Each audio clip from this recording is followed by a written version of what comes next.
We start in Washington, D.C., where federal judge Tanya Chutkan denied Donald Trump's motion to recuse her in the federal criminal case involving Trump's attempt to overthrow the results of the free and fair election in 2020. Then, special counsel Jack Smith filed a blistering reply brief calling out Donald Trump's threat to execute General Mark Milley and calling out Trump brandishing a gun in violation of the terms of his release. Judge Chutkan has set a hearing date in mid-October. Next, we go to New York, where a state court judge, Arthur Engoron, granted partial summary judgment in favor of New York Attorney General Letitia James against Donald Trump, finding that Donald Trump, his adult kids, Don Jr. and Eric, and all of their businesses engaged in a systematic fraud, and ordered that the Trump Organization business licenses be canceled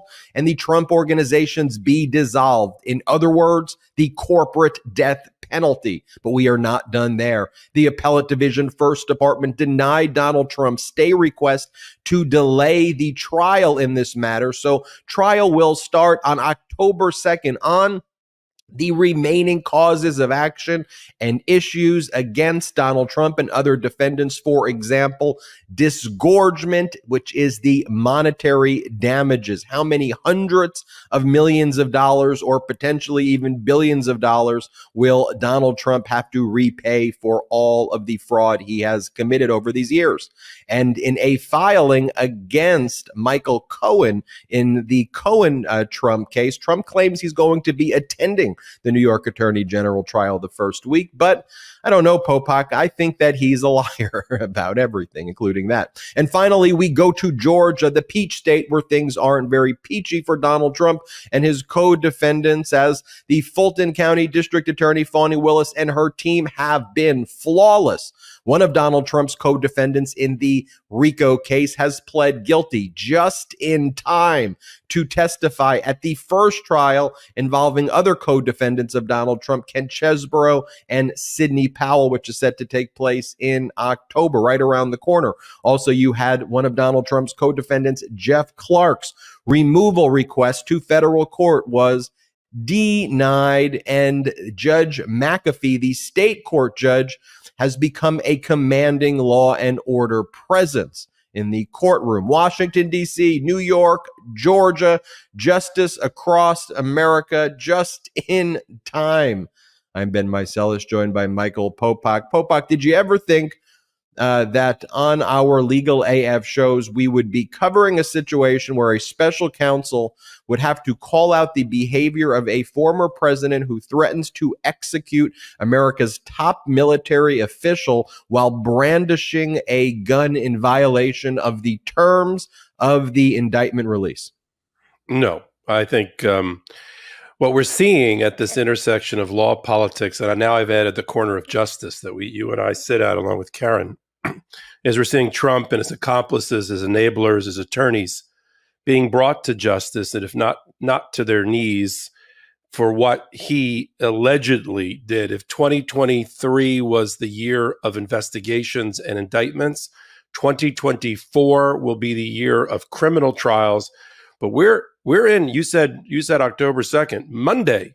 We're recording on a Saturday. Monday is a major trial that we've given a lot of attention to. We'll talk about it here on the podcast from the New York Attorney General, but could be the singularly most devastating event in Donald Trump's life, short of going to jail, which is the complete and utter destruction of his business empire and his ability not just to disgorge money that he's already made illegally, which is that somewhere between $250 million and $1 billion, depending upon interest rate, prejudgment interest rates, and the amount that she actually goes for, New York Attorney General Letitia James and her team at the trial that starts on Monday, but also his ability and his family's ability to generate new money on a go-forward basis. It's not just about taking money out of his bank account to pay to the victims and to the people of the state of New York. It could cripple his ability to ever raise or make another dollar again. That's how serious that particular case is. And that stands in stark contrast to what happens in criminal court. Criminal court, we want to see him behind bars if he is guilty, for sure, for various periods of time, depending upon the laws that he's violated. But the thing that the courts can't do, except in areas of restitution to bring money back to victims, and the crimes we're talking about here in the election cases, the victims are the American people, so it's not really a money case in that way. It's a democracy case. But in the civil fraud type cases, like the ones brought by New York Attorney General, that's just money and blowing a hole in the entire empire of Donald J. Trump. You make a great point. When you talk about what are people afraid about at the kind of high level decision where people have discretion, do I prosecute? Do I not prosecute? And what the overall kind of fears are. Look, if we hold certain people accountable, what's the consequence going to be? And I think what we are seeing is, number one, the importance of holding people accountable. That is paramount. And we see prosecutors at the federal level and state level doing that. What we also see, though, is the consequence of that. So Donald Trump threatening to execute a military leader, Donald Trump brandishing a weapon, Donald Trump ordering MAGA Republicans in the House of Representatives to shut down our government, to inflict pain and suffering on this country, to inflict chaos and division in this country. Make no mistake, the root of that is that fascism is being held accountable. And it is lashing out.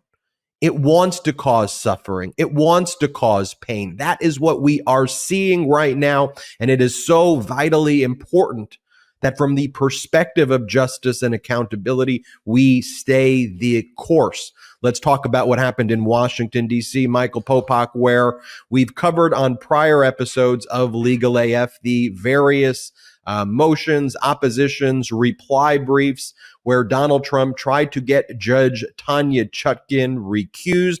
Donald Trump argued bizarrely and frivolously that intrajudicial statements made by Judge Tanya Chutkan during sentencing of insurrectionists constituted, he says, extrajudicial statements, because Donald Trump said that she must have conducted research on me through reading newspaper articles and therefore formed a bias against me, and I would be prejudiced if she remained the judge. Notably, Donald Trump waited to file his recusal motion until after Judge Chutkan set a trial date for March of 2024. Special Counsel Jack Smith had filed an opposition stating these are intrajudicial statements. Judge Chutkan was duty bound in these various other cases she presides over as a federal judge that involved insurrectionists who argued that they were just simply following Donald Trump's orders to address what the insurrectionists who were being sentenced were arguing to her. And Judge Chutkan rejected those arguments, but simply restated and acknowledged the arguments that were being made. She performed her job that she was duty bound to perform. There is no evidence at all that there would be prejudice to Donald Trump. So that was basically the briefing. What was the ruling, Michael Popok?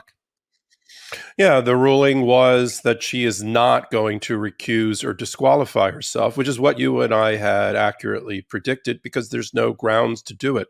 You've got to show such a level of bias and the inability of the defendant to get a fair trial in front of a judge because she's made up her mind about that particular case before she's entered the room. And there's just no evidence to suggest that Tanya Chutkan, a very well-respected jurist who has, along with dozens of other DC Circuit Court judges, has been presiding over, we've been talking about the 1,500 arrests and more to come by the Department of Justice against Jan 6 insurrectionists, and the hundreds that have been brought to trial, either through a bench trial, meaning in front of a judge like Judge Chutkan, or through a jury trial. And then the next phase of that, 3 or 4 months later, is the sentencing of that person under the federal sentencing guidelines with which the judge controls. And so there's plenty of opportunity for the judges before this particular judge or any judge on the DC circuit because if she's disqualified, they'd all be disqualified because she hasn't done anything differently than all the others that are presiding over the same cases involving Jan 6 insurrectionists, many of whom tried to blame their fearless cult leader, Donald Trump, for the reasons that they were an insurrectionist, either at trial or during their sentencing to try to get leniency from the judge. So unless you have the law, the precedent on your side to disqualify the entire bench of the DC Circuit Court and get the case transferred somewhere else, which is not happening for Donald Trump, then you are going to have a judge who has some sort of knowledge from prior cases that she's not a computer. She's not required to delete her memory banks before she goes into the case with you, or lobotomize herself or take some sort of amnesia drug. She's allowed to take with her from case to case the information or knowledge that she's obtained, as long as she doesn't use it against the witness or the defendant in this case, and hold it against him and prejudge the case in front of her for Donald Trump. That she made in 2 sentencing decisions for a guy, an insurrectionist named Palmer and an insurrectionist named Priola, in commenting back to arguments made by their lawyers about Donald Trump and other people, above the pay grade of their insurrectionist clients, making them do it. She's allowed to make those statements. And it comes from inside the court, meaning what you said earlier, Ben, intrajudicial statements. And intrajudicial statements are sort of specially protected, magically protected. You get to do and say a lot of things within a courtroom, both on both the litigant side and the judge side, and they are protected through various immunities and privileges. And if you say something outside, if she's at a cocktail party and she says something to somebody next to her about, oh, this Trump guy's he's toast. I'm ready. I don't even need a trial. All right. Then we would all here on LegalAF support her being removed if she didn't voluntarily do it. But that's not the case. It did give the judge the opportunity not only to kind of flex her muscles a little bit, to remind the defendant, Donald Trump, who's in charge here, who sits on the higher level bench above all in a courtroom, and that's a federal or any kind of judge, who has the American flag behind them, and who is there to do justice. That's the judge, not the former number 45. And I liked in her order, Ben, I know there's a lot of things in it I'm sure you liked, but what I liked particularly was her comparison to the Watergate era. I talk a lot about it here on LegalAF to remind people a little bit of a history. This is not the first corrupt president. It is the most corrupt former president we've ever had, but not the only corrupt president we've ever had that was staring down the barrel of criminal indictment and had many people in his administration, including his attorney general, go to jail. That other dishonor belongs to Richard Nixon. But she said, look, there were plenty of Nixon administration people and others who were brought before the DC Circuit Court in the 1970s, 73, 74, and 75, and including Judge Sirica, a lion of the bench, both in DC and other places, who presided over a number of these cases. And eventually they tried to get rid of Sirica because, like not in the same way Trump doesn't want Chutkan, Sirica was very hard on the Watergate defendants and they all got convicted. So they couldn't wait to get rid of him. And so they argued, well, he's developing opinions and biases as he's ruling on these other cases.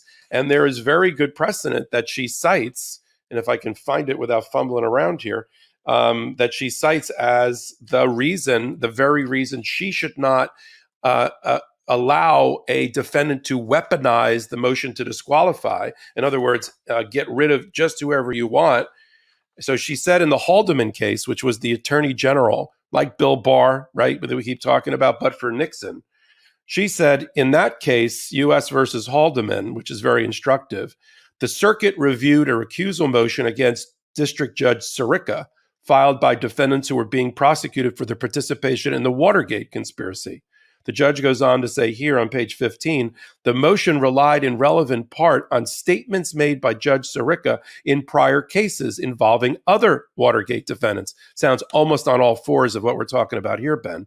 In particular, Judge Sirica had during those earlier proceedings, quote, expressed a belief that criminal liability extended beyond the 7 persons there charged, and even suggested persons whom the prosecutors might consider calling before the grand jury. Because there the judge was telling the prosecutors, your grand jury's still open. Why don't you bring a few of these people in? The circuit affirmed Judge Sirica's decision not to recuse himself, holding that his statements did not, quote, reflect a disqualifying state of mind, and observing that no disabling prejudice can be extracted from dignified, though persistent judicial efforts to bring everyone responsible for Watergate to book. That is what she's hanging her hat on. She's going to bring all responsible, including the guy in front of her, Donald Trump. If the evidence says that, she's going to bring him to book and have the jury do it. And we're going to talk next about all the things that Donald Trump is doing to try to screw up the jury process. Absolutely. And Judge Chutkan set a hearing for October 16, 2023 at 10 a.m. to address Special Counsel Jack Smith's request for a limited gag order. It's actually phrased as a limitation on extrajudicial threats to prosecutors, to the judge, and to witnesses. Now, you would think it would be a relatively non-controversial topic that all parties should stipulate that extrajudicial threats against the judge, the prosecutor, and witnesses should not take place. But Donald Trump opposed that motion, and in what read more like a fascist press release than an opposition, Donald Trump's lawyers, and here is the baffling thing. These lawyers who, well, it's not, because all of Donald Trump's lawyers completely and utterly sacrificed their reputation for the make attorneys, get attorneys crew. But it still shocks me that lawyers, people who have a bar card, people who had decent reputations before this, would file things that say Donald Trump has never made a threat before. Donald Trump has never intimidated anybody before. And that this is the Biden administration attacking Donald Trump. That's what they put in this motion. And in the initial filing by Special Counsel Jack Smith, he had all the receipts that existed up until the point of the filing for the motion for this limited gag order. So where Donald Trump says, I'm coming after you if you come after me, or saying things like little Mike Pence has gone to the dark side. Well, since the opposition brief, there's just right there. If you go after me, I'm coming after you.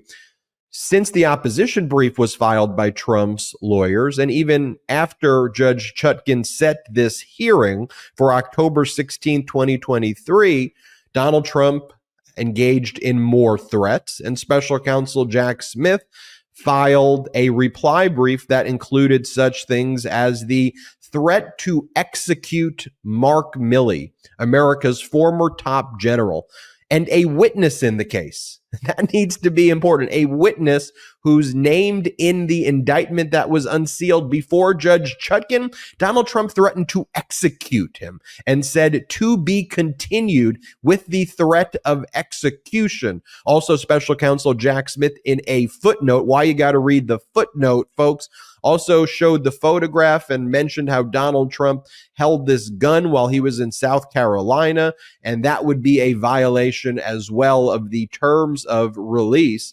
And so I want to hear your thoughts on this hearing, but I have no doubt what Judge Chutkan's going to do on October 16, 2023 is go to Trump's lawyers and say, really, you're okay with this? You think this is not a threat? You think this is not a threat? You think this is not a threat? You think these types of communications are appropriate?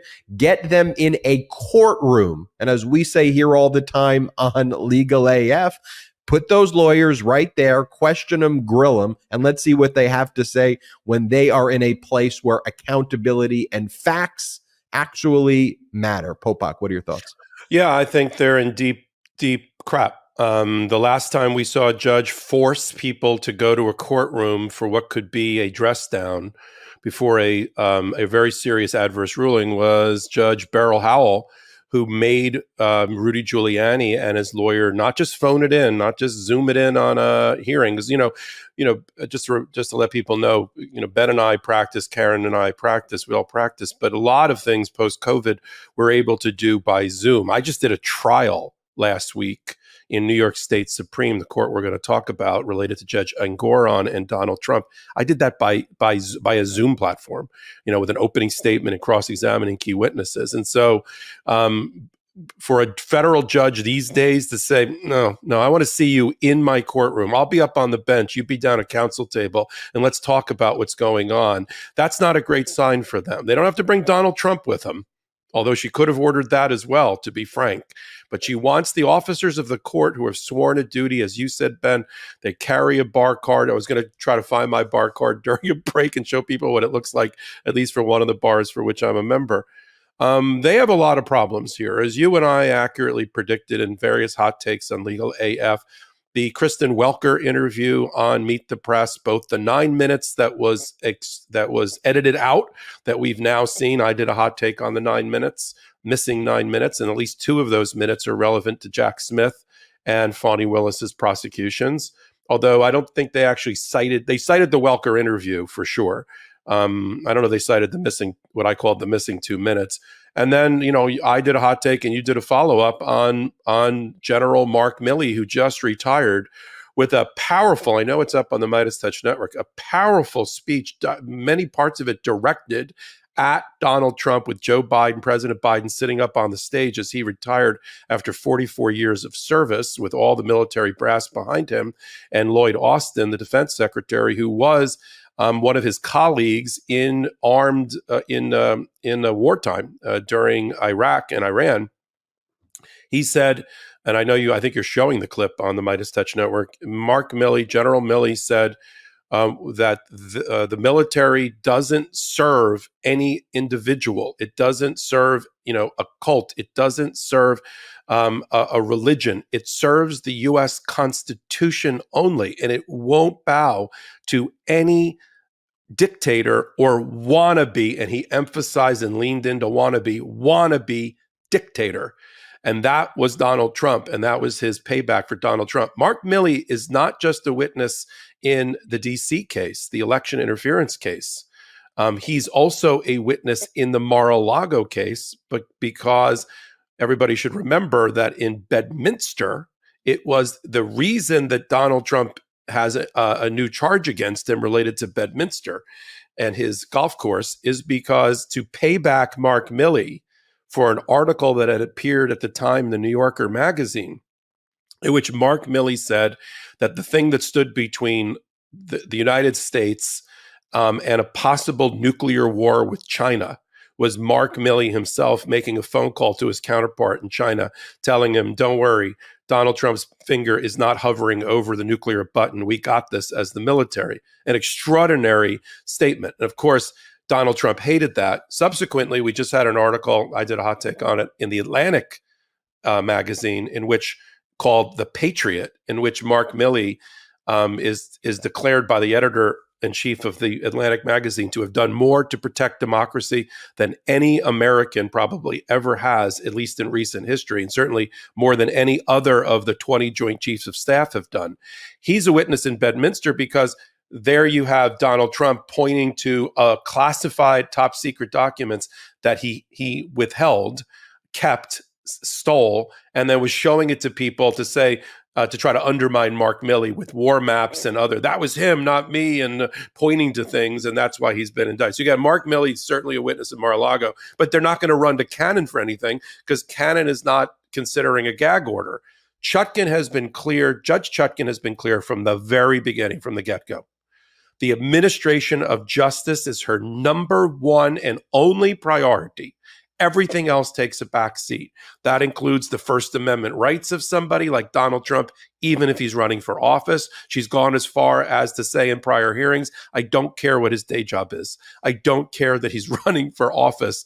I have the administration of justice to protect. And that's what the Department of Justice is leaning into through Jack Smith in their filings. And Donald Trump, as you and I predicted, is just handing them gift after gift. The Welker interview, calling for the assassination and hanging of Mark Milley, going after Mike Pence, going after Bill Barr. These are people that he knows are witnesses in the case. And Jack Smith said in his reply brief, which is really a whole nother brief. It's really, yes, it's a reply based on new evidence, but it's like almost new argument, a revised argument, which they can really lean into, which is to say, look, we get that he's running for office, but there is no criminal defendant that would be allowed to do what Donald Trump is doing. Hint, hint, judge, make it stop. And reminding the court, we're only asking for two very limited things. You and I talk about it like the gag order. The first part of it is to stop outside courthouse statements being made by Donald Trump and anybody associated with him to attack jurors, future jurors, not even the judge, the prosecutors and witnesses. Seems eminently reasonable. Got a lot more reasonable because Donald Trump just asked for the hanging and assassination of a former 5-star, 4-star general who's a witness in the case. Also asked that when we get around to doing a jury study to figure out who should be on the jury pool, that be supervised by the judge. It is reasonable, and the judge is going to find that. And one last thing about what the judge is going to do with the lawyers in front of them for Donald Trump, who I'm sure she's not going to be happy about. Putting aside that there's been attacks, and she knows about it, although it wasn't in Jack's papers, on Fani Willis and her prosecutor team in Georgia. Racial, violent attacks, calls for assassination, home addresses being given out.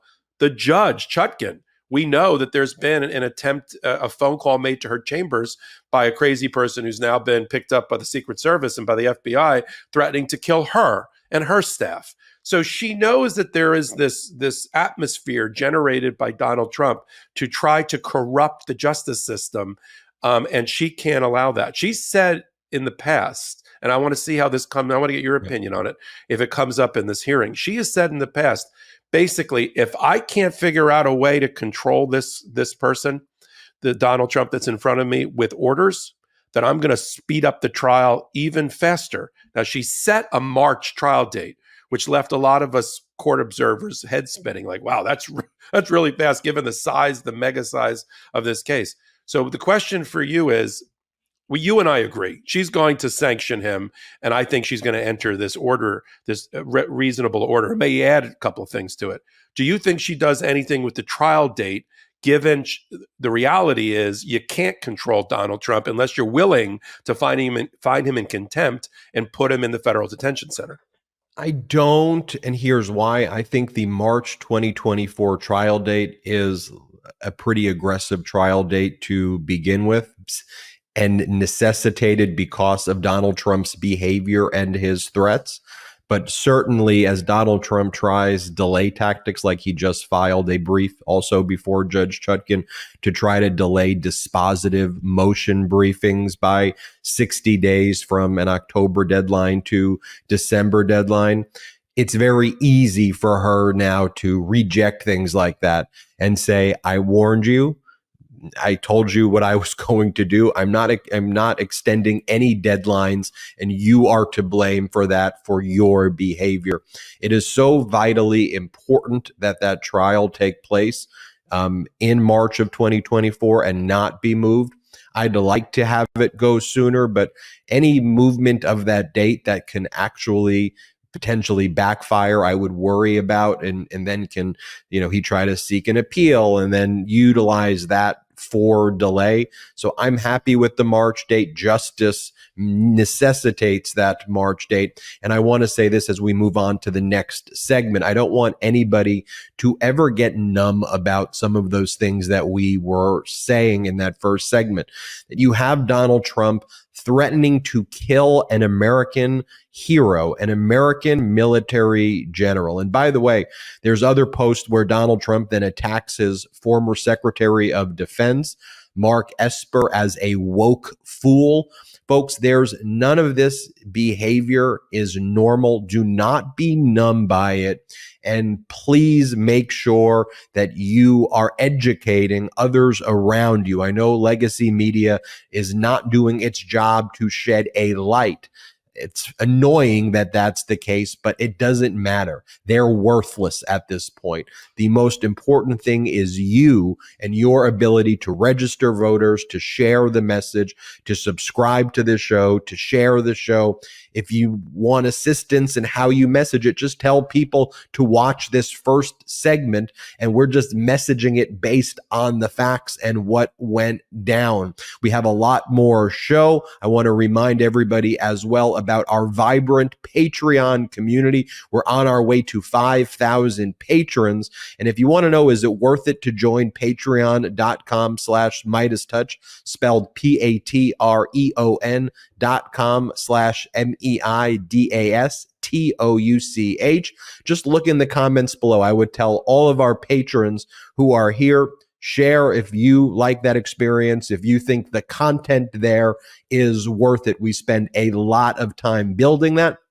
We don't have outside investors on the MeidasTouch network, so one of the ways we build it is through our Patreon, and we have exclusive content like after shows. You can learn the origin story of Michael Popok, Karen Friedman-Agnifilo, myself. We share a lot of very candid stories there, show other exclusive footage, and it helps grow the platform. That's patreon.com/MeidasTouch, and look in the chat, and you can see others sharing their experience. Or we'll take a quick break. When we get back, let's talk about the corporate death penalty order handed down by Judge Arthur Ngora. Let's take a quick break. Did you know that your temperature at night can have one of the greatest impacts on your sleep quality? If you wake up too hot or too cold, I highly recommend you check out Miracle Made's bed sheets. Inspired by NASA, Miracle Made uses silver-infused fabrics and makes temperature-regulating bedding so you can sleep at the perfect temperature all night long. Using silver-infused fabrics originally inspired by NASA, Miracle Made sheets are thermoregulating and designed to keep you at the perfect temperature all night long, so you get better sleep every night. These sheets are infused with silver that prevent up to 99.7% of bacterial growth, leaving them to stay cleaner and fresher 3 times longer than other sheets. No more gross odors. Miracle sheets are luxuriously comfortable without the high price tag of other luxury brands, and feel as nice, if not nicer, than bed sheets used by some 5-star hotels. Stop sleeping on bacteria. Bacteria can clog your pores, causing breakouts and acne. Sleep clean with Miracle. Go to trymiracle.com/LegalAF to try Miracle Made sheets today. And whether you're buying them for yourself or as a gift for a loved one, if you order today, you can save over 40%. And if you use our promo LegalAF at checkout, you'll get 3 free towels and save an extra 20%. Miracle is so confident in their product, it's backed with a 30-day money-back guarantee. And if you're not 100% satisfied, you'll get a full refund. Upgrade your sleep with Miracle Made. Go to trymiracle.com/LegalAF and use the code LegalAF to claim your free 3-piece towel set and save over 40%. Again, that's trymiracle.com/LegalAF to treat yourself. Thank you, Miracle Made, for sponsoring this episode. Did you know that poor sleep can cause weight gain, mood issues, poor mental health, and lower productivity? Sleep is the foundation of our mental and physical health and performance in our days. Having a consistent nighttime routine is non-negotiable. I know in my own life when I don't get enough sleep, not only am I irritable and grouchy, but my performance in work or in life suffers greatly. Introducing Beam Dream. You know we've been raving about Beam's Dream Powder, their healthy hot cocoa for sleep. And today, our listeners get a special discount on Beam's Dream Powder, their best-selling hot cocoa for sleep with no added sugar. Now available in delicious flavors like sea salt caramel, cinnamon cocoa, and chocolate peanut butter. Better sleep has never tasted better. Dream contains a powerful all-natural blend of reishi, magnesium, L-theanine, melatonin, and nano CBD to help you fall asleep, stay asleep, and wake up refreshed. A recent clinical study revealed Dream helped 93% of users wake up feeling more refreshed, and 93% reported that Dream helped them get a more restful night's sleep. Just mix Beam Dream into hot water or milk, stir or froth, and enjoy before bedtime. I've personally tried Beam Dream, and it lived up to the hype. First off, it was delicious and just a lovely nighttime routine. And secondly, and most importantly, it helped me fall asleep and stay asleep. The next day, I woke up ready and eager to take on all life's challenges and tasks. Find out why Forbes and New York Times are all talking about Beam and why it's trusted by the world's top athletes and business professionals. If you want to try Beam's best-selling Dream Powder, get up to 40% off for a limited time when you go to shopbeam.com/LegalAF and use code LegalAF at checkout. That's shopbeam.com/LegalAF and use code LegalAF for up to 40% off. Welcome back to LegalAF. We are live. Thank you to our sponsors for supporting our unapologetically pro-democracy content.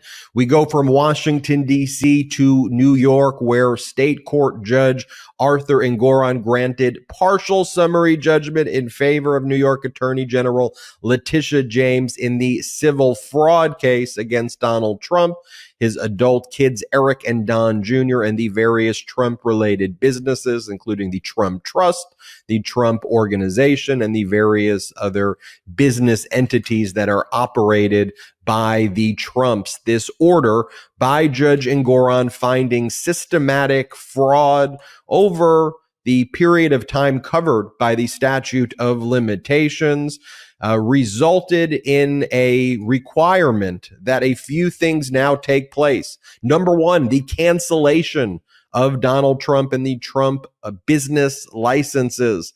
Number two, an independent monitor will be appointed to oversee the dissolution of the businesses, with the existing independent monitor to start that work forthwith. And that process, based on this order, will start immediately. Folks, the disinformation began right away by Donald Trump and his adult kids. They said, Judge Engoron ruled that like Mar-a-Lago is only worth $18 million and it's clearly worth $1 billion. Judge Engoron looked at the undisputed facts. Judge Engoron looked at the deposition transcript of Donald Trump. He looked at what Donald Trump said the value of the properties were. And because Donald Trump wanted to pay less taxes, Donald Trump and the Trump kids argued that the valuation of Mar-a-Lago in real time, not after the fact, in real time, to cheat on their taxes was valued at less than $26.6 million. They appealed an appraisal by the tax assessor, putting it at $26.6 million. And what the Trumps would do on their various properties is they would try to get all of these tax benefits. Take Mar-a-Lago, for example, where they would ask for all of there it is right there. Mar-a-Lago at tax time, Mar-a-Lago at loan time. And they would say there's all of these historical easements and preservation easements and encumbrances and all of the things they placed on the properties so they could go to the tax assessors and they could say, look at all the things that we've done. As a result, this property is worthless. And then they would remove the encumbrances in their own imagination when they would speak with banks to take out loans that were massive and had very favorable loan terms. They ran this scheme with all of their properties. Judge Engoron was simply citing the undisputed facts and went through each and every one of Trump's properties and what the undisputed facts say. And when Donald Trump at his deposition says things like, I don't even look at the statement of financial conditions. I just view my properties like the Mona Lisa. I make it up and whatever, it doesn't matter at all because Saudi Arabia will just buy whatever I want them to buy. Things that Trump actually said in his deposition. Judge Engoron banged his fists during the summary judgment hearing and was like, no, that's not a thing. Enough is enough. You can't do that. So Popok, tell us about the order, but where do we go from here? Yeah, it's hard to believe it was Tuesday with the order and Monday, just a day or so. This team is going to trial for the New York Attorney General against Donald Trump's lawyers. And apparently, based on a representation Donald Trump's lawyers made to Magistrate Torres in Florida involving the Michael Cohen case, Donald Trump is going to appear and needs to be there for strategy in the New York Attorney General trial in front of Judge Engoron, because it's a bench trial, not a jury trial, starting on Monday. We'll see. There's been reporting that it's news to the court system that Donald Trump is coming, and that if Donald Trump comes with all of his black SUVs and need for Secret Service security details, there hasn't been any coordination for his arrival on Monday. So we will follow closely whether he arrives on Monday. It's not a televised trial, but there'll be people court watching in the courtroom, and we'll be able to report on it. And then, of course, if Magistrate Torres was misled, meaning you've lied to a federal judge, that's a problem, and we'll deal with that at the appropriate time. I know there's a betting line as to whether Donald Trump's going to show up at all. But let's talk about what happened on Tuesday, what didn't happen on Tuesday, and what is left to be tried starting on Monday. The way it works in New York with the New York Attorney General since 1956, everybody that occupies that chair has some of the most powerful, robust, muscular laws that they can use against fraudulent business activity in the state.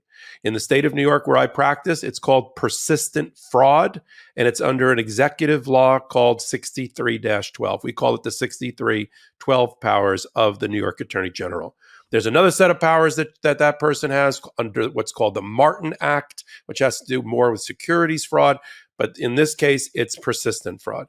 And ironically, as noted by Judge Engoron in his own opinion, the development of the precedent in the area, the legal precedent in the area about the application of 6312 to fraudulent businesses, just like the one here, the Trump Organization, Trump and all of his executives, including those that have his last name, comes from a prior Trump case involving Trump University, in which the then New York Attorney General Schneiderman in 2016 established in a case before the appellate court that you and I are going to talk about that sits over Judge Engoron, the New York First Appellate Division. The First Appellate Division in 2016 in the Trump University case said that there can be what's called a standalone 6312 persistent fraud claim, that the Attorney General didn't have to have individual claims for, like, although she has that here, insurance fraud, business record fraud,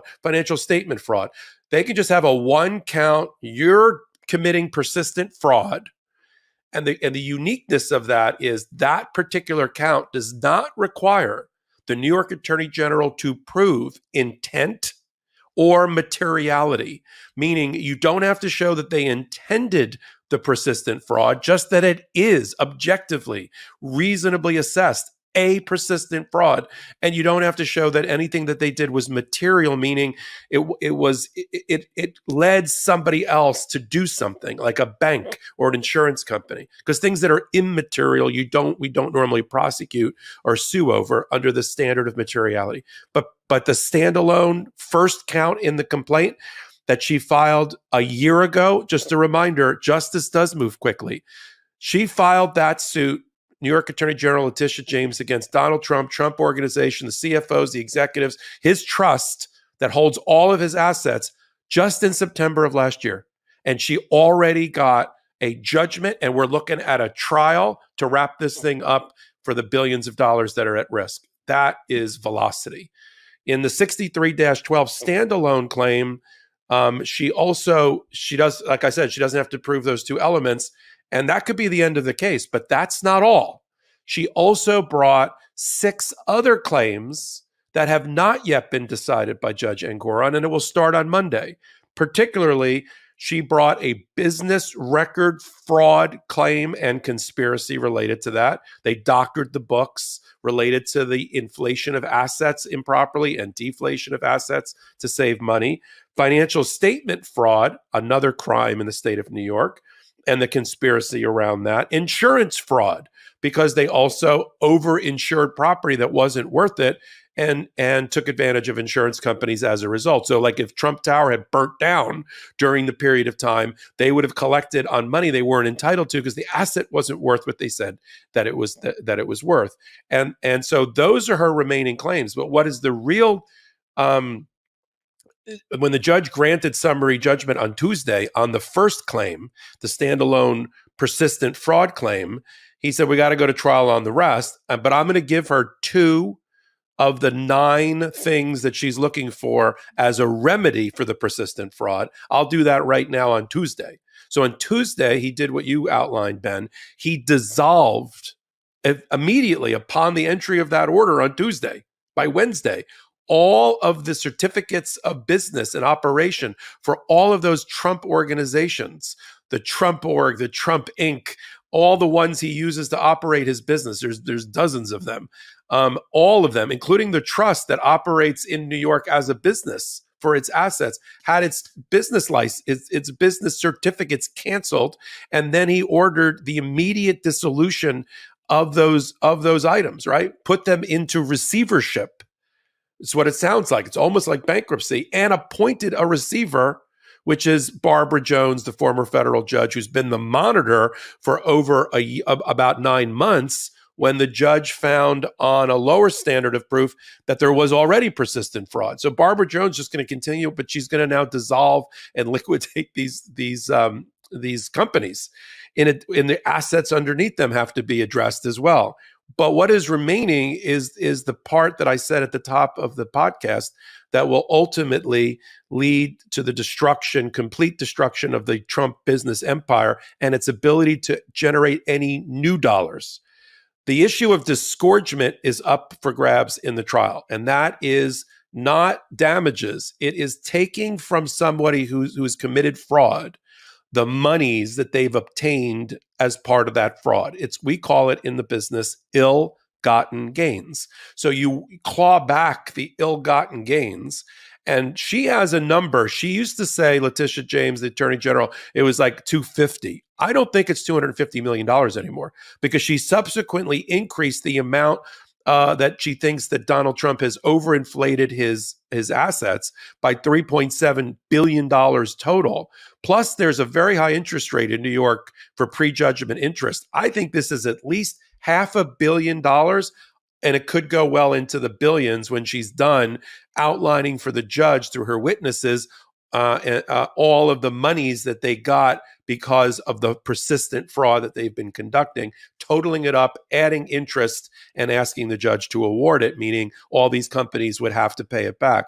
But what is in the new trial is even more devastating. If she's right and wins, she will ban Trump and his executives from ever being New York corporation officers or directors ever again.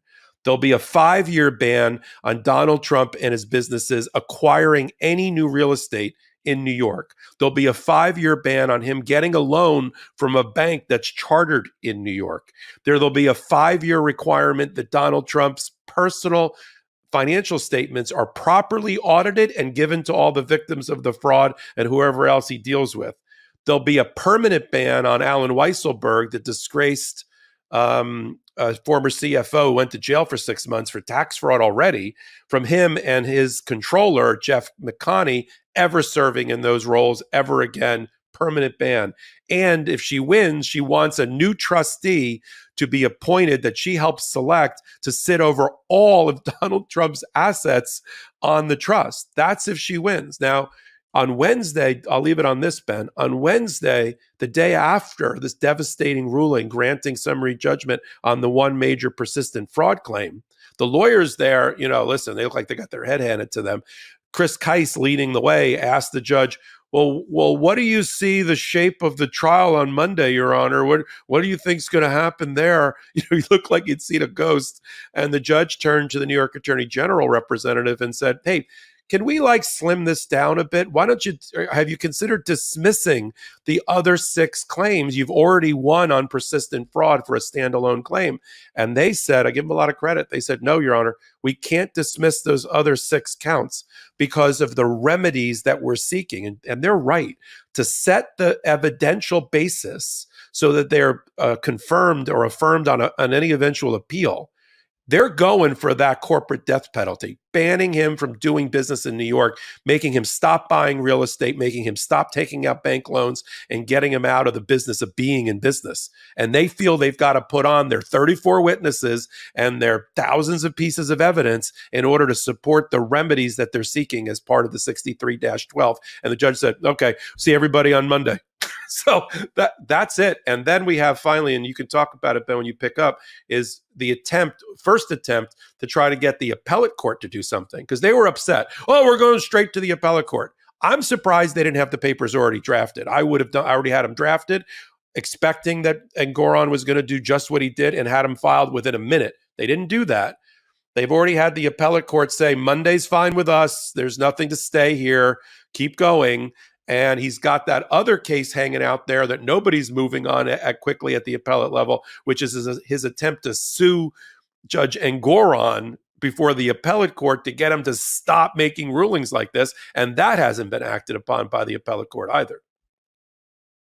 Well, I think the appellate division, First Department, Donald Trump's attempt to get them to intervene.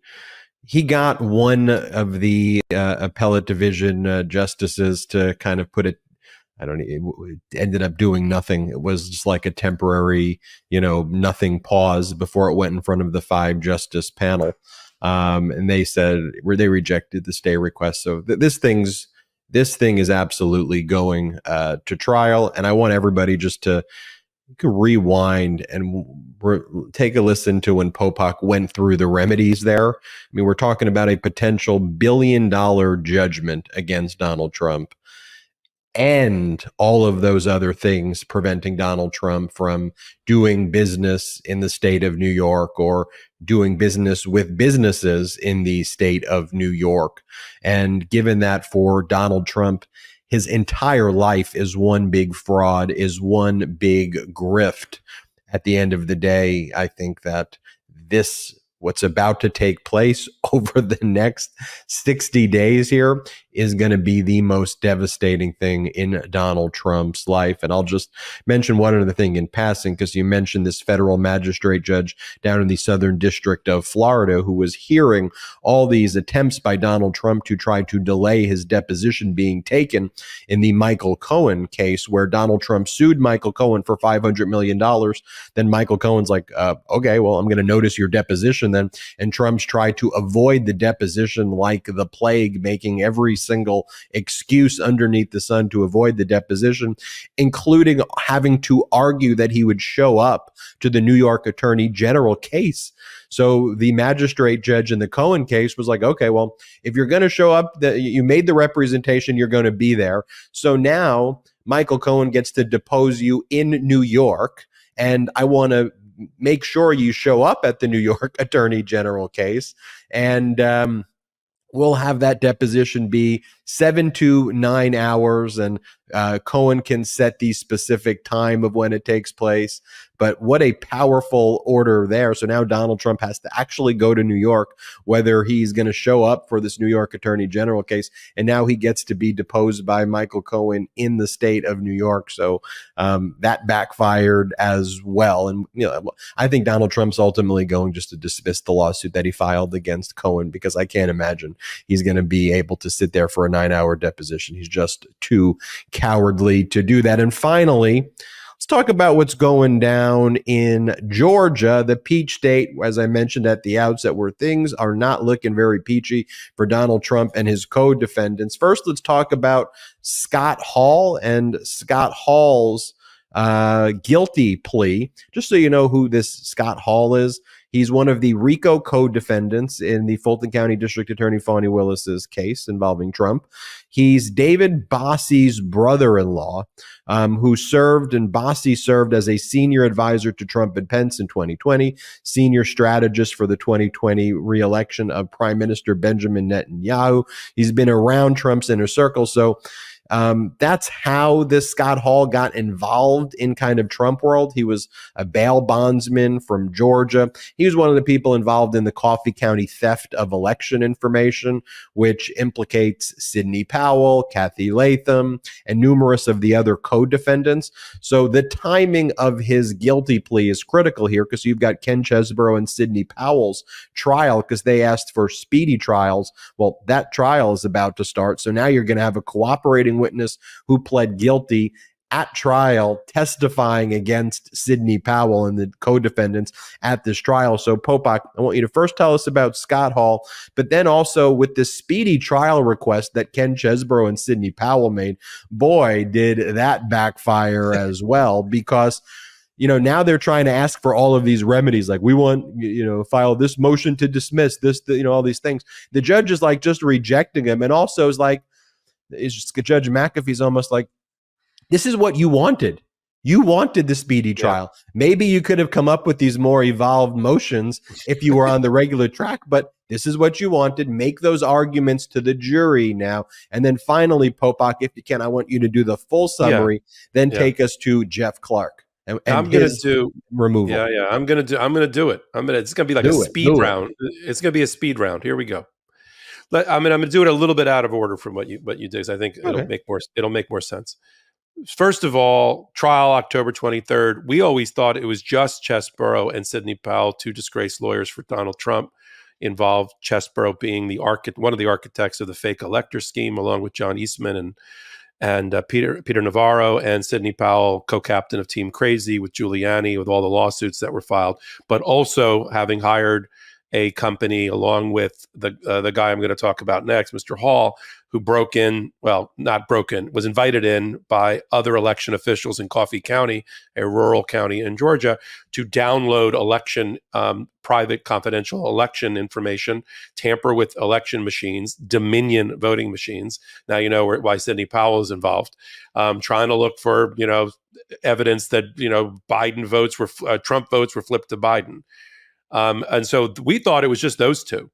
But at a hearing just the other day in front of Judge McAfee, who, again, we got mad love for, at least right now, about the way he is running his courtroom with intellectual integrity, honesty, consistency, brevity. We get one-page orders, one-page order to make an anonymous jury for all to protect them from Donald Trump, 2 pages to deny motions to dismiss and quash the indictment by Ken Chesebro.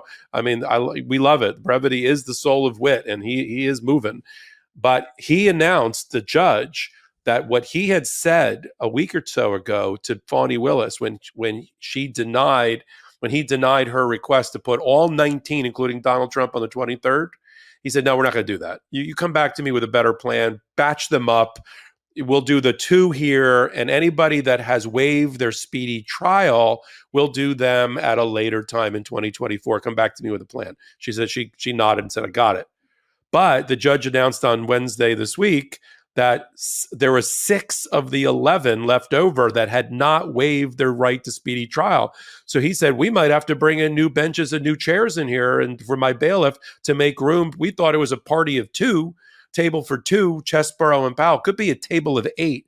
We're not sure yet. And I've got to track the docket to see if that motivated some of these other people to waive their speedy trial so that they're not going to trial in 3 weeks. We'll find out. Could be 8 people or some combination of that. That's one. Second thing is, the judge turned to the prosecutor for Fani Willis, Mr. Wade, and said, are there plea deals being offered to either Mr. Powell or Ken Chesebro? This is before we had the announcement of the bail bondsman turning state's evidence, which we'll talk about in a minute, for his role in the Coffee County data corruption and data stealing. And Mr. Wade said, We are thinking about it, and we're going to put something together, and we're going to individually propose something to both of these defendants, Judge. He said, okay, that's good. So what do we just learn? Powell and Chesborough are going to get a proposal to take a plea deal and not go to trial on the 23rd. Now we'll find out how much of Team Crazy and MAGA they really are. Are they going to go all the way and find out if a Fulton County, Georgia jury is going to follow Ken Chesborough's mad scientist analysis, which is always wrong, about constitutional rights and federal election law and state election law, and he thinks they're going to follow this and his madcap attack on the laws? I don't think so. And Sidney Powell, she might have been able to survive in Texas having her bar license pulled, but a Fulton County, Georgia, seeing a Sidney Powell in all her glory, she's not going to testify, but all the evidence that's going to be put against her in what the judge has said is going to be a 3 to 5 month trial, right? It'll be like chapters in a book. There'll be a whole chapter on Ken Chesborough for weeks at a time, just the Ken Chesborough evidence, then the Sidney Powell evidence, then the evidence of the overarching conspiracy against all 19, keeping track. So we learned a lot from that one hearing. Then at the start of the hearing, the judge denied quickly 2 motions filed by Ken Chesborough. One, to argue that he had his entire indictment should be dismissed, because he was just a lawyer and he has a justification defense. And that's, thanks, Judge. It was nice seeing you. I'm out. And the judge says, not so fast. That is not one of the things that Georgia law recognizes that I can dismiss and interfere with the criminal prosecution over. It may be something I'll think about for a jury instruction, or maybe a affirmative defense that you can raise, but that's for trial. You're not getting out from under this because you're claiming you were a lawyer just giving advice, which, of course, given all the information in the indictment and other things against Ken Chesborough, that is not what he's being indicted for. It's just simply giving advice that other people used to commit crimes. He was involved with the criminal conspiracy, as alleged. He also denied Ken Chesborough's attempt to quash the subpoena to stop his emails that they picked up from MSN, Microsoft, especially the ones he had with Rudy Giuliani and Powell and the rest, from being used at trial. It was a motion to suppress the evidence, claiming that the prosecutors had violated a Georgia statute about how attorney emails and data can be handled. And the judge, as we did on LegalAF, I did it with Karen too, pointed out with a highlighter, there's a section in the statute that says this statute applies unless the attorney is a suspect in the crime. And so he said to him, you're a suspect in the crime. That's why you're here. Look behind me. That's why it's a criminal court. I'm being a little bit more flippant than the judge was. He does it in like one page. But he said, the statute says, unless you're a suspect, sir, and you are a suspect because I looked over the affidavit that you yourself filed supporting the search warrant, and the affidavit by Fawny Willis's investigator laid out that you are a co-conspirator involved with the crimes, and laid out in gory detail all the things you were involved with. And then lastly, he said, and this thing about the lawyers raised that he didn't get a target letter. And this judge, just like Judge McBurney, who supervised the special purpose grand jury, said there's no such thing as a target letter in Georgia. That is a federal concept in the Department of Justice manual, and it's not even required in order to indict somebody. Stop talking about targets. The fact that you didn't get a target letter, that's okay. The first time somebody learns that they are a target of a criminal investigation could be the day that the investigators and the FBI or GBI pick them up in their house. That's okay. So those were quickly dispelled. He's going to deny all of these Chesborough attempts to dismiss his case that have been joined in by Donald Trump. Then later in the same day, very busy day, you had Scott Hall, former bail bondsman tied into the Trumps the way you outlined, who finally confessed to his crime and is going to cooperate. He's the guy that, along with Sidney Powell, cyber ninjas, and then 2 election officials down in rural Coffee County, Georgia, that Donald Trump won 73%. Here's him in front of Scott McAfee, admitting to the crimes, admitting he's guilty, and saying that he's going to cooperate with the prosecutors, which is his condition in order to do that. He has to surrender his firearm back to firearms again because he's not allowed to have that any longer. And he went in, he got invited in. Sidney Powell reached out, found Kathy Latham, election official, Coffee County, and Misty Hampton, the election clerk, convinced them to let her people in to download Dominion voting data to use for their nefarious purposes. And unlike the Watergate burglar, they just let them in and gave them a cup of coffee. And there's video of Kathy Latham and Misty Hampton showing these guys and Scott Hall around and showing them where the Dominion voting system machines are. In fact, the Cyber Ninjas guy left a business card next to one of the machines that the Georgia Bureau of Investigation found after that. And then they lied about it, Misty Hampton and Kathy Latham. I just did a hot take on it. They lied about it in a video deposition taken by an organization looking for transparency in the election process when they said, oh, I wasn't even there when all that happened and I just let them in. And no, there's video of them there helping the guys, showing them what to do. So Scott Hall was dead to rights. He had made a phone call that got recorded by this transparency group 3 months later, in which he said, yeah, we were in there downloading voter data. I mean, it's literally that. Which is like, that was his confession, his admission. So I talked about in the hot take about weak links bring down organizations, including criminal ones. And the weakest links so far that I can see are Misty Hampton, Scott Hall, and Kathy Latham connected to Sidney Powell, which dates back, of course, to Donald Trump. And they're going to flip, and they're not the last. Hall will now give license and permission to other people to seriously consider taking deals that are going to be proposed, if they haven't been already, by the Georgia prosecutors. And you're going to see more before the 23rd. And if they get convicted after that 3 or 4 months or whatever, even more. There's probably going to be 5 people left by the time Donald Trump is tried. Everybody else cooperating with Fani Willis. And lastly, we've got the federal judge who's like a goalie keeping out the pucks for all these crazies trying to get over to federal court with their criminal cases, get away from Scott McAfee.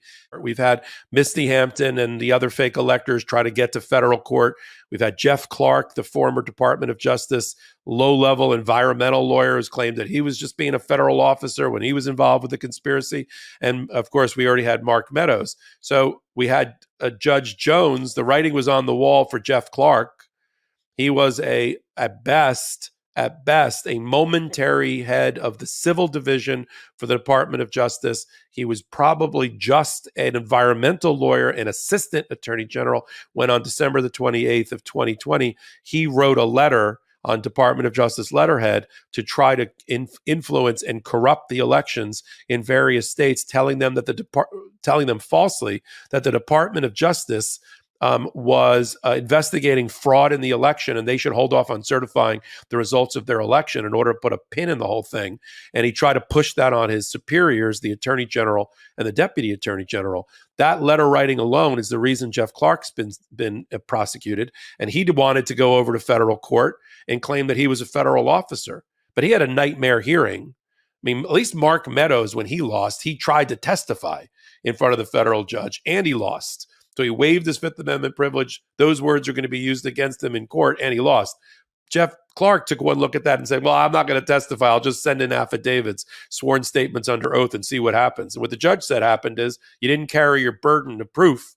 It's your burden to prove to me that you're a federal officer operating within your federal duties and you have a federal defense, or you're not coming to federal court. And the judge said, yeah, I'm not buying any of this. There's no way that an assistant attorney general for environmental and resource management is responsible for election cases and interfering with elections. Sorry. And even if you were the civil division head for about 20 minutes, I just heard evidence in my courtroom from the person that held the job before you, because Fani Willis brought in Jody Hunt. Jody Hunt currently is Cassidy Hutchinson's lawyer, but he was the head of the civil division in the Trump administration Department of Justice. And he said, and he was the guy that immediately preceded Jeff Clark in that seat. And he said, no, Judge, we don't handle election matters in the civil division of the Department of Justice. That's the civil rights division if voter disenfranchisement is involved, and that's the criminal division if crimes are involved, but that's not civil division. In fact, the judge even commented in his hearing that he credited the testimony of Jeff Clark's own assistant, Mr. Krulkowski, who said that he was shocked that he was being asked to write a letter on letterhead from his position as the civil division about election fraud, which didn't exist, and thought it was outside the scope of anything they were ever responsible for. And that's what the judge credited in saying, denied, go back to state court. And then later in the day, he denied the ones brought by the fake electors who tried to argue that they were federal officers because they were, fake federal officers, and sent them back to federal court as well. So that's what's going on in Georgia. What does it mean? It means that on October 23rd, 2 to 8 of the 19 co-conspirators in the RICO case are going to trial, many of those people. And the remainder of that group, including Donald Trump, who is also, before I forget, has also waived his right to try to go to federal court. Donald Trump, having seen Meadows go down in flames, Jeff Clark go down in flames, and the fake electors go down in flames in front of Judge Jones, federal Judge Jones, has said, I'll take my chances with Scott McAfee, the state court judge. And he wrote sort of an obsequious, brown-nosing note to the judge, filing with the judge that said, after further review, I'm going to be staying in state court. I will not be moving to go to federal court because we trust that the court will, do justice and protect me and give me due process, whatever. Judge is probably like, okay, file that away, put that on the docket. But what it means is Donald Trump, everybody is staying, all 19, with Judge McAfee, as we predicted on prior episodes of Legal AF. And then Fani Willis is going to have to get around to batching these trials with in 2014. If they're right that it's going to take 3 to 5 months, let's just say 5 months, to try the first two, October, November, December, January, February, March. Now we're in March of 2024. That means likely, although I think she could try multiple cases, the judge is not going to allow her. She's going to have to finish these two. That means the earliest the Donald Trump case could be in April, and he's already going to be in the March case for Judge Chutkan by that time, facing the May case in Mar-a-Lago. Yes, he's got a lot to do besides being the nominee for the Republican Party for president. Well, we've reached the end of another episode of Legal AF. You may have noticed that my co-anchor, Ben Meiselas, has left the show. He's had to do something else, all related to MeidasTouch and our protection of democracy. And we'll let you know what that is a little bit later. But I'll round out the show for him and in his honor at the end of Legal AF. Again, if you want to support democracy, President Biden, in his recent speech at the McCain Library, said we all have to do things in the daytime to protect our democracy, or by silence, we will lose it. I'm paraphrasing. And one of the ways that you're helping with democracy and helping with our justice system is to watch and follow Legal AF on this network. Free subscribe to the MeidasTouch network. Help them get to 2 million subscribers on their YouTube channel. The bigger they are, the more your voice is heard and resonates. And everything I'm going to talk about next is free, and then we'll talk about other ways to support the network. Go on, you're watching here already, of course. Listen to us on the audio podcast platforms like Apple, Spotify, Google, and the rest. Go back and forth. It helps. Leave a review, give us a thumbs up. That helps with the algorithm, the ratings, if you will, for this particular show. We do hot takes. The leaders of Legal AF, Ben, me, and Karen, about every hour on updates on that intersection of law, politics, and justice, and bring it to you in these 10 or 15-minute bites where we individually analyze things. Then we bring it all together on Wednesdays and Saturdays on Legal AF. Keep an eye on the hot takes. You can find us on playlist when you go to the MeidasTouch YouTube channel. Patreon is another way to do it. Ben gave a full description of that, about how to support the MeidasTouch network, which again has no outside investors. You guys are the investors in MeidasTouch, helping to support our sponsors helps. They're already pro-democracy because they're here with us. And of course, the Patreon account.